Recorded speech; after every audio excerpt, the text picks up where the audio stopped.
No, people are not getting locked up because of their poor fashion choices, and no, they are not getting summoned or hauled into court because they decided to wear plaid with stripes. That is not what's happening here. Instead, fashion law is a complex area of practice that many people don't quite understand and is still developing as we talk right now. So, without further ado, I want to walk through the three things that fashion law is and the three things that fashion law is not to help provide you a roadmap as to how to understand how attorneys do have a role in the fashion industry and help to really clarify the record as to something that seems to be very nebulous and quite not well understood. So, without further ado, let's get into it.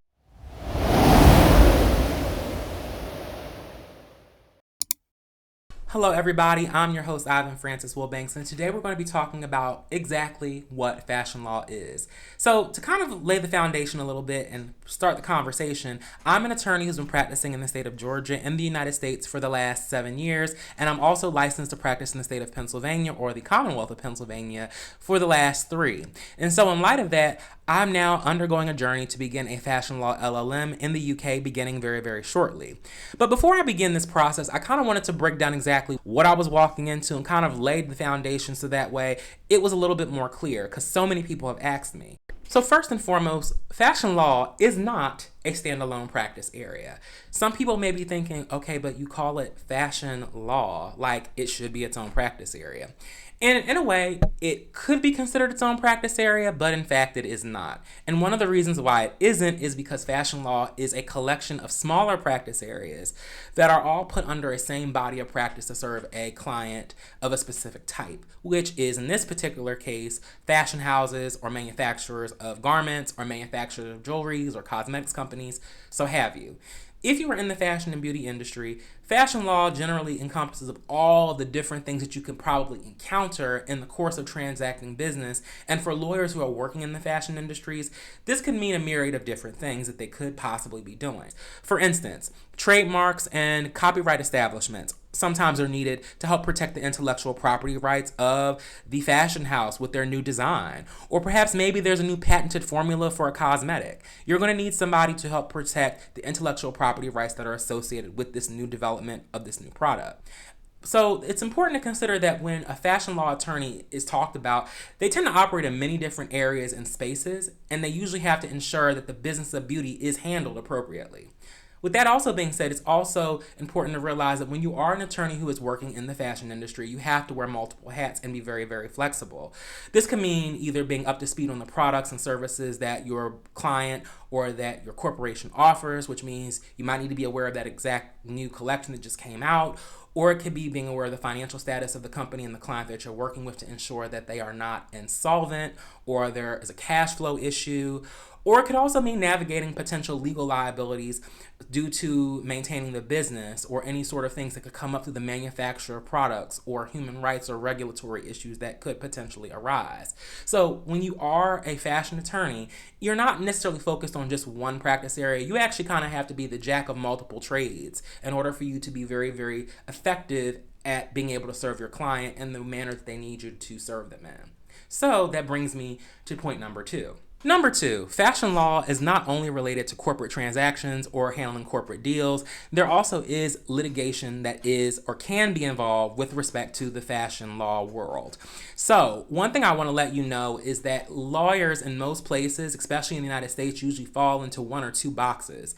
Either we tend to be corporate attorneys who handle deals, we help to draft the leases, we help to handle and manage contracts, whether it's acquisitions or whether it's some sort of procurement contract for a good or a service, or handling employee relations, or handling anything that's internal to the company. And it requires, again, a very innate sense of drafting knowledge and understanding how negotiations work, to litigation where you got to prepare to be a warrior and go to court, whether it be to defend the rights of your client's intellectual property, or whether it be to try to defend against some sort of unscrupulous person who's sued for whatever reason, or even in the event of bankruptcy where the company or the client in question is considered insolvent and they have to now work with their creditors to make a plan and they have to file said plan with the court and work through that process. Usually the fashion law world requires both sets of attorneys to make the whole thing function, because you need somebody at the front end to help do the corporate aspect of setting everything up.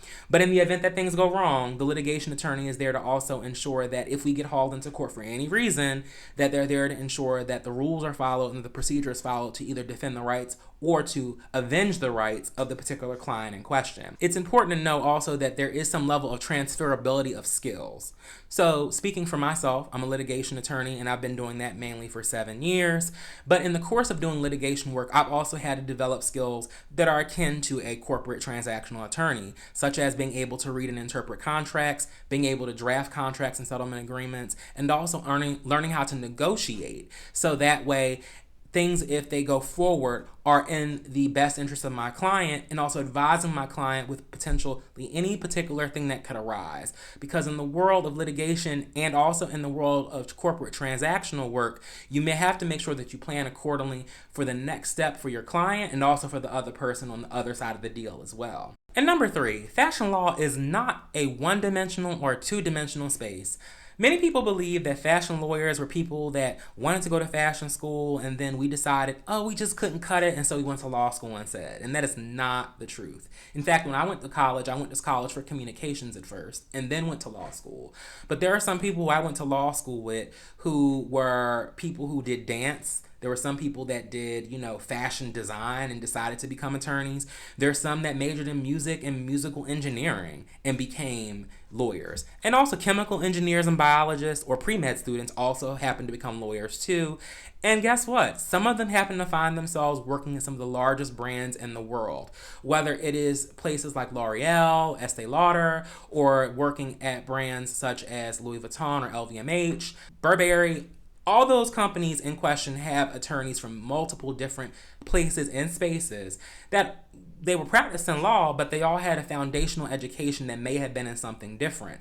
But a lot of these companies are able to draw from that vast body of knowledge to help inform exactly how to make certain sorts of market decisions or certain sorts of decisions that help to protect their assets. That is why it's so important to realize that fashion attorneys who actually work in the field, they're not one-dimensional. They actually have to have a working knowledge of many different things in order for them to be effective in their role. A lot of attorneys are wearing multiple hats, and oftentimes in the fashion law world, because attorneys are wearing multiple hats, they have to draw from those diverse experiences. So when you hear fashion law, think about it like this.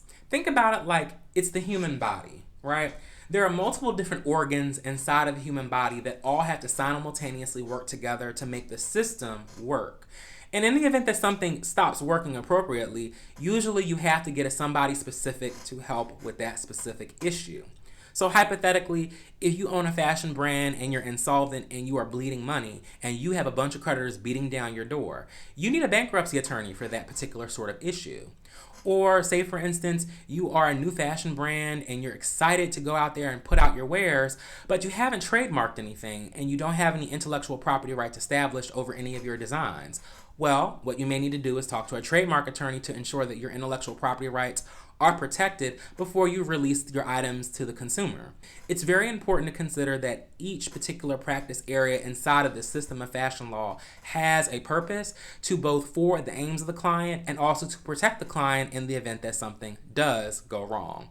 So with that being said, I'm glad I was able to explain what fashion law is and what it isn't. And ultimately, if you found this interesting, please hit that like, share, and subscribe button and come back for more. Again, it was a pleasure talking with all of you, and I hope to see you on the next one. So long.